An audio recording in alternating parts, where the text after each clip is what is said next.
Sisi serikali ya Mapinduzi ya Zanzibar imetoa kwa mara ya kwanza katika nchi yetu kufanyika kwa kupitia serikalini bond ambayo ni sharia compliant, na tungependa sana tuwasihi wenzetu mtuunge mkono katika invest kwenye hii bond.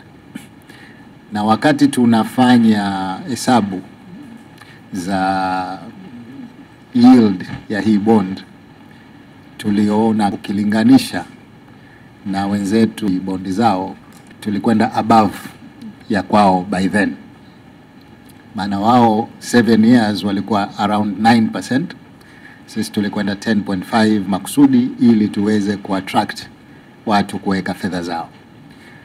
Lakini kama sote tunavyojua, kikubwa zaidi kwenye bondi hii ni kwa wale ambao wanataka kuweka fedha zao katika mfumo wa sharia compliant.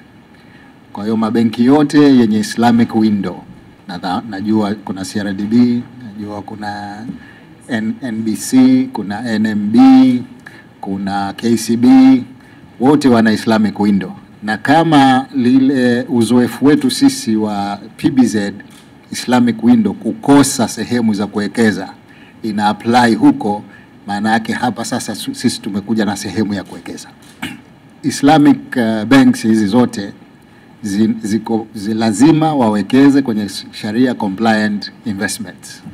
Sasa kwetu hapa mara nyingine inakuwa kuna shida ya kuzipata.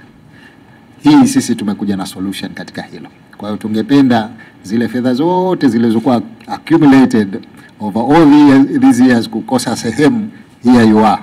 Kuna sehemu ambayo ni nzuri kuwekeza kwa rate ambayo ni nzuri kabisa ukilinganisha na market rate at the moment.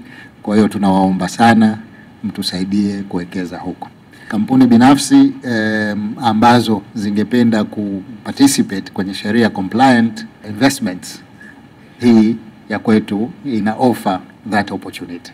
Chukue fursa hii kwa wale ambao tayari wameshawekeza, ni washukuru sana.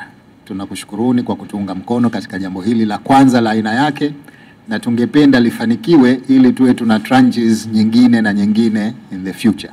Lengo la serikali ni kuweza kupata resources ya kuinvest katika infrastructure projects zetu ambazo ziko nyingi, ziko nzuri kabisa, na kwa kweli tumejipanga vizuri sana katika kulipa. Huko hakuna shaka kabisa.